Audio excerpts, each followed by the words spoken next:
Good morning and welcome to Inside News. It's our normal show on the mark, and obviously it's a very exciting race day. It's the Maiden Cup. It's the race that everyone looks forward to in the racing calendar, and it looks like it's going to be a very exciting race. I'm really looking forward to it.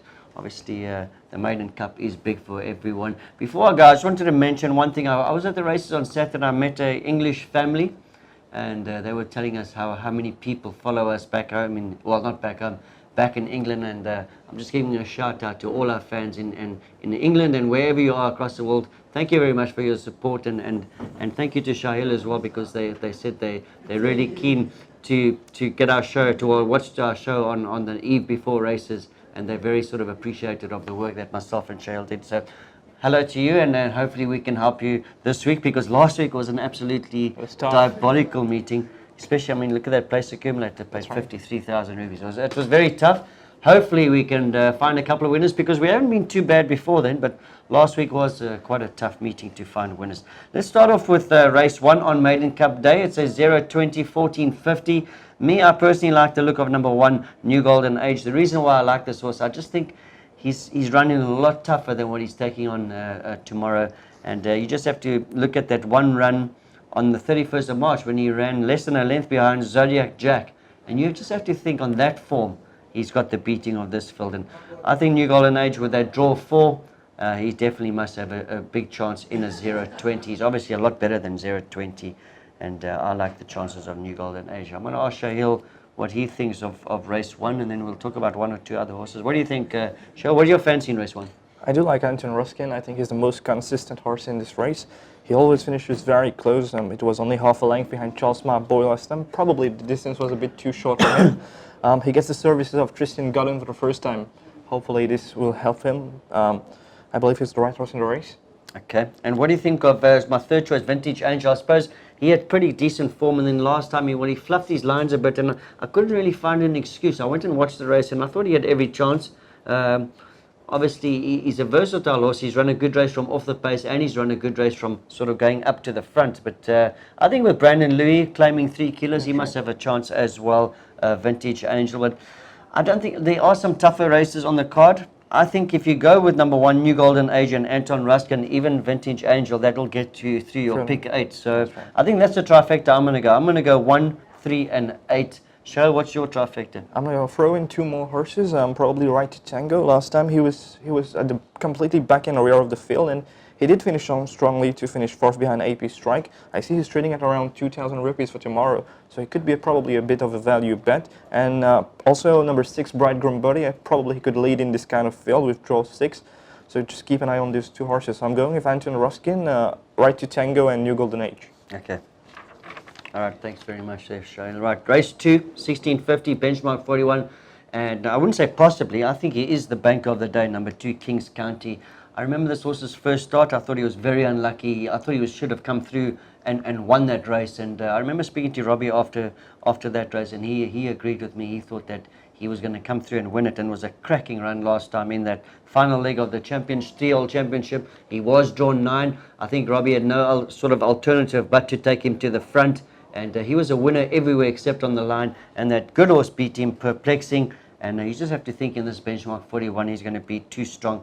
I'm not going to talk about any other sort of opposition. I'm going to make Kings County my bank of the day. I think he's going to be a very, very tough horse to beat, Shaya. What do you think about Kings County? I do agree with you. I also make him my banker of the day. I don't think he'll have a problem with the distance, because he's run on 1600 before, and his South African form is so good. Looking at the card, I don't see any real front runners. He could probably lead again, and he'll be a hard horse to pet back. Yeah, I think even if he doesn't lead, I don't think he's a horse that has to lead. So I think Robbie's got a bit of options, especially from that decent draw 4 compared to the draw he had last time.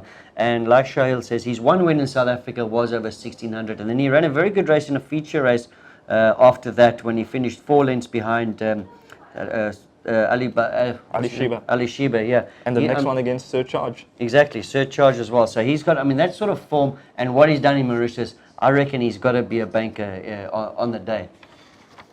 Right, let's move over to race 3. It's a benchmark 46 over 1450, and it's just amazing that all 3 horses that I like in this field are drawn in the bush, and I think a lot is going to do with a bit of luck in this race. One of my favorite horses is Zodiac Jack. I've really liked this horse from the first time he arrived in Mauritius, and now back to a 1450, which I think is going to suit him down to the ground. I was impressed. I wouldn't say I was surprised. I was impressed with that great run in the 1600, because I just think it's a little bit too far for him, and I think he's a sort of versatile horse as well. You know, when he won the 990, he came from quite far off the pace. But obviously in a 1450, he is drawn 9. Well, I suppose he's drawn 8 now with the emergency acceptor. So it's not that bad. I think Zodiac Jack, in my opinion, Shail, I think he's going to be a tough nut to crack if he runs to that 3-year-old form. And I really like Zodiac Jack. I think you like one other horse. Yeah, I do. The thing that I can say to reassure you is that there's no false rails this week, so that could be helpful for you, for your horse. I agree with you. It was a tremendous run in the 3-year-old championship last time. He's back after a little break, which have done a huge benefit, I believe. Yeah. The horse that I like is Gimme Green. He's also back from a small break. He's looking very fresh in the morning. He's drawn better than Sky High Flyer and Zodiac Jack. If he gets a good position in the running, I believe he'll be a big runner. We can't ignore Sky High Flyer to his beat. He's looking for the hat trick. He's drawn 12 out of 12 though. I believe this race should be between these 3. Yeah. What do you think of that horse, Choix of Angels? He ran a cracking race first time out. Unfortunately, another horse drawn badly, but I thought it was a terrific run when he went to the front and he got beat by that horse, Friend Request. Obviously, there's that worry about the second run syndrome, but I thought it was a cracking run. It was right. But you always see that the horses do flatten out on the second. Yeah, I don't think it's an exact science. I don't think every horse does it, or if we can sort of predict a horse is going to do it. But some horses, they run so well first time out, they flatten out, and then they come back and run great races their third race. So that is a little bit of a question mark. I think Zodiac Jack's going to pull this off purely on his form and his ability. He just needs a little bit of luck in the running with Cedric, and let's hope that Zodiac Jack can pull it off, because Cedric and Jean-Michel, I mean, they started the season so well. They flatten out a little bit as well, but it'll be nice to see them back into the winner's box. So I'm going to go 10 Zodiac Jack to beat Sky High Flyer and Choix of Angels. What's your trifecta, Shane? Zodiac Jack, Gimme Green, and Sky High Flyer. Okay, great. Right, race 4, 1650, benchmark 51, and yeah, I really like this horse, number 1, Racing for Fun. I like him purely on his sort of his guts and his determination. He's as tough as nails, this horse, Racing for Fun. He's so consistent. It was a great run last time when he ran second to that horse, Ideal Secret, which they rate very, very highly. I know he didn't run a great race on last week, Ideal Secret. It wasn't a bad run, but yeah, he ran fourth. Yeah, it wasn't a bad run, but look, it was up in class for Ideal Seeker, but I think Racing for Fun, obviously the big question mark is whether or not he's going to stay the 1650. He's never gone further. Well, he's never really done well. I went back to his form, but if you go back to his last win, when he was given a chance, it was over 1500. He finished best, and I think on that run, I might just sway with the fact that I think he's going to stay the 1650. What do you think? Do you think he's going to stay, Shane? I suppose that's the big question mark. Do you think he'll stay? That's right. I also have some doubts regarding that, because I went back and checked his form. He was running over sprints in the beginning of his career. He was running over 1,000 meters. That's right. The thing is, we can't ignore his last 2 runs. He's finished on his 0.05. He was always so close. He's down in benchmark of 51. Last time it was a benchmark of 56. Yeah. He'll be a big runner if he stays. Yeah, exactly. I agree with you completely. One horse I like is another horse that I like here, Mauritius, is Cool at Heart. Last time, obviously, he ran in that 3-year-old championship. He was a little bit disappointing when he finished 8 lengths behind, but I think it was Blinker's first time, and he gave Jamie Allison a little bit of a hard time early on. He's got 3 kilos off his back. He is drawn 6 this time. He might be easier horse to settle from that draw. He must have a chance. And then Silver Snaffles, well, he loves his distance. You just have to go back to his last 2 wins, have both been over the 1650. So he loves the distance. Unfortunately, he's got a little bit of a bad draw, but I reckon in this sort of field, do you think he can lead Silver Snaffles? Probably, yes, because I don't see any front runner in the race. Yeah, and he loves to lead. He loves the distance as well, so you got to respect him. I know you want to talk about Seeking. You like Seeking, right? Yeah. He's my value bet of the day. He's trading at 5 to 1. I saw him. Listen, this horse got some decent South African form too. He's running the Group 1, 5th behind Eyes Wide Open. There was only 1 length behind him. that was a good debut over a shorter trip. Yeah. He'll appreciate this step up in trip, and drawn 4, if Cedric can get him into a decent position, I believe he'll be a big runner if Racing for Foot doesn't stay the 1650. Yeah, and you know, Sea King is one of my 2 to follow, and what impressed me about, well, I wouldn't say what impressed me, but what I noticed about him, sort of halfway up the straight, he was just backed into quicken, but he really got going that last sort of 50 meters, and obviously with that run under the belt, that was a 1365, this is a 1650. I think a lot depends on the pace as well for Sea King as well. But you know, Silver Snaffles, I was watching an interview of Jamie Ali Hussein, and he says that he's a natural galloper. You can't hold him when he's in front, so I believe he should be able to set a good pace in front. Yeah.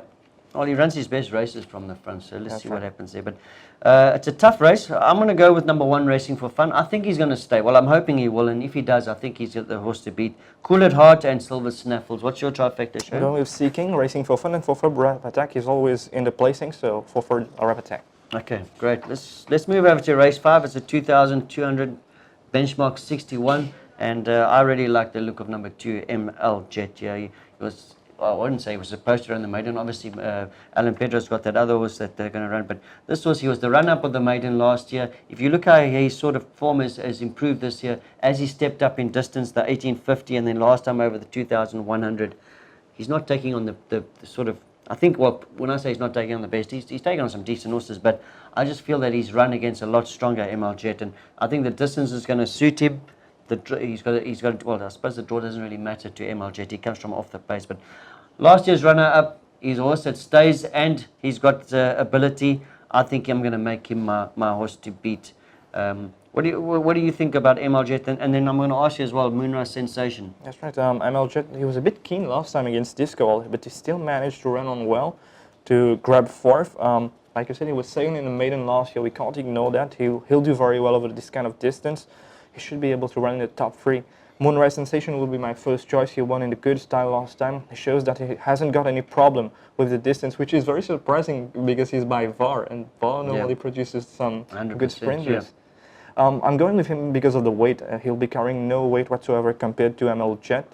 I'm going with Moonrise Sensation. His work with Wild Horizon on Tuesday morning was very good, so I'm going to go with Moonrise Sensation. Okay, yeah, he looks like he's a nice up-and-coming stayer, this horse, Moonrise Sensation. And like Charles says, it is quite weird because he is by the stallion VAR, but obviously there are a couple of exceptions. But the fact that he's carrying 53.5 over 2,200 is obviously going to be a big factor. And you've got to respect, obviously it is a big jump for him up in class, but I think that 6 kilo sort of difference with ML Jet just might help him out. But I'm going to go with the class, and I'm going to go with the ML Jet to beat Moonrise Sensation. My third choice will obviously be Talbek. I think he just finished like a quarter length behind ML Jet last time, so he'll be my third choice, Talbek. Have you got anything for a trifecta? Same for me, Talbek too. His work on Tuesday was really good too. I just hope he jumps well. Yeah. Great, and now we move on to the big one, the Maiden Cup. It's a 2,400 meter, and it's a Group 1, and obviously it's a race that all us Mauritian horse racers love to watch, and I think it's going to be a cracking race. It looks like it could work out well, it's on paper a 2-horse race, but you know, the Maiden Cup has got the history of sort of throwing surprises and a couple of results, so it's not always just black and white. I reckon that, I suppose, these horses have all deserved to get to the Maiden Cup. They've all got chances, and we have to respect all of them. But I suppose the talk of the town is between 1 and 2. I'm going to ask you first. What is your choice? My choice, I'm going to go with Tengen Salute. I know there's a lot of people concerned with his ability to stay at 2,400 meters. I believe he's got the distance because I've watched a lot of interviews of Duncan Hals, his trainer back in South Africa. Mm-hmm. He says that he stays very well. Listen, he's run 2 July handicaps against the best horses back in South Africa. If he didn't stay, he wouldn't have run them. Yeah. He was very keen in the July over the first 700 meters. If he wasn't keen like that, I believe, and he still managed to finish only 3 lengths behind Mariana Resco. If he didn't stay the 2,200 on the Toad Golden Trophy, he wouldn't have been working like he is. I'm sure you have seen in track work. He's recuperated so well from that race. He was one off with top weight that day. I believe Tengen Salute is my first choice in the race. Okay. Are you a little bit worried that they've removed the drop noseband? I am, because actually the thing is, Tengen Salute seems to be a very keen horse in South Africa, but I did see that Robbie Fred has managed to settle him very nicely in his 5 starts here in Mauritius. Robbie Ford is such an experienced jockey. I'm sure he knows what's best for his horse. Yeah, I must say that Robbie has been taking a lot of time with this horse. He's done a lot of work with this horse, and I've spoken to Robbie prior to this, and he is quite bullish about the chances of number 1, 10 Gun Salute. I reckon he's got to beat number 2, Enaad. You know, he finished 2 lengths in front of him last time. Yes, 10 Gun Salute was giving him a kilo, but I'm just so impressed with the way that they've prepped this horse, Enaad. They've taken his time. They gave him that run in the, what was it? It was the Barbie. The first Barbie, run, the Barbie. Yeah. And last time there was an excellent run where he carried 60 kilos. And it looked like he just got a little bit tired towards the end there, but obviously that run's brought him up. I thought it was an excellent grass gallop on Tuesday morning as well. And, you know, I'm a little bit of a historian, and as we all know, I don't think any horse has won 2 maidens consecutively. I think someone did it, Lines of Power, I think. I wasn't born there. Okay, Check that I don't think it's happened, so we'll have to check up on that. But anyway, I reckon Enaad is good enough to pull it off, and I'm going to make Enaad my first choice to beat 10 Gun Salute. My third choice, well, I was very impressed with this horse, the Great One's last run, when he ran second to his stable companion Table Bay at level weights over 1850. Obviously, the 2-4 is a little bit of a question mark. I see he ran a very good race over 1900 in South Africa behind Gone Baby Gone. But the thing is the Great One, could he be the pacemaker? Could he jump out and go and make the pace? And then is he going to stay the 2-4 with 58? So that's a little bit of a question mark. But then after that, it's quite wide open for the fourth place. What is your third and fourth place chances? My third place is also the Great One. I believe he's the only pacemaker in the race. If he stays, he should be able to run a big race, because at level weight with Table Bay, he wasn't far off him. For fourth, I'm drawn between Solar Star and Dream Forest. Both horses are looking very well. I can't make up my mind. Can you help me? Yeah, well, listen, I was going back to that run on the 7th of July where Solar Star finished, he finished quite far, well, I wouldn't say quite far, he finished 2.5 lengths behind Dream Forest. And Dream Forest followed that up with a great run to Disco L. I agree with Shahil. Dream Forest looks very, very well. Pritam Dabi's first runner in the race. Did he ever run it last year? I can't remember. Yeah, but Dream Forest himself ran. Okay, so Dream Forest, obviously Pritam's learning his trade, and I think that he's got this horse in great sort of tip-top shape. Cedric Sejon, well, he knows the track like the back of his hand, so I think my fourth place I'll go with Dream Forest. All right, I'll go with the same quad then. Yeah, all right, so I'm going to go Enaad, 10 Gun Salute, the Great One. I think you're going to go the other way. You're going I'm going to 10 Gun Salute, Enaad, the Great One, and Dream Forest. Okay, great. Well, that's the feature race. I hope you guys come down to the course, because it's going to be such an exciting race day, and I'm really looking forward to it. Right, the 7th race is a 1850 benchmark 36, and once again, I know myself and Cheryl aren't agreeing on a winner here. I like number 2, Taunui, and I see the money is poured onto it. I know it's difficult to go on the sort of 2 days before, when when the betting opens. It's difficult to go on that sort of betting pattern, but I see a lot of money's come for Taunui. I like this horse's run last time to Declarator. I thought it was a cracking run. Just have a look how his runs have improved. Behind Uzo, and then last time Declarator. He's now stepping up in distance, something to what he likes. Remember, he's a one-time winner in South Africa. He won over 2,000 meters, and I think the 1850 is going to suit him. And for me, he just looks like he's got that sort of come-on look about him, and I'm going to make him my first choice to beat Robbie Frad's Ride Bypass, who I know Shahil likes quite strongly. Tell us why you like him so much. Mainly on his work on Tuesday. I did saw him at track work on Tuesday. He was pulling Robbie Fred out of the saddle. He's looking very well. He's staying in the benchmark of 36 where he won last time. The distance shouldn't be a problem. He looks to have more in the tank.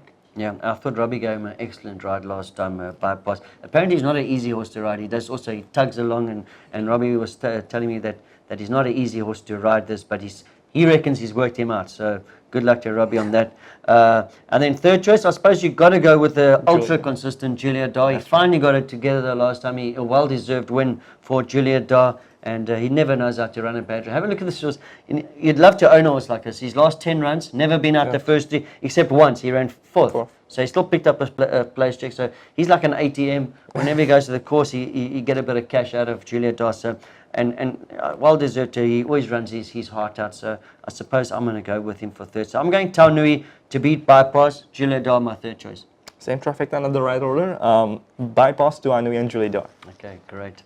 Right. The lucky last, it's the 8th race, the 1600 benchmark 31, And well, I made no secrets that I like this horse, Redline Captain. I was a little bit upset with myself. I should have had a nice bet on him last time. I really liked him, and when Nishal Tia rode him, I think it was in a Mauritian race, right? Yeah. And he's drawn 3. Robbie Frey's got the ride back on him, and this horse has just got another horse that's sort of, for me, he's better than his rating of 30. Well, I thought he was better than his rating last time of 26. I think he's better than 30 as well. And this horse just looks like he's going to go in and win a couple of races. If you saw his last win, sort of 100 out when he hit the, well, not when he hit the front, he was always in front.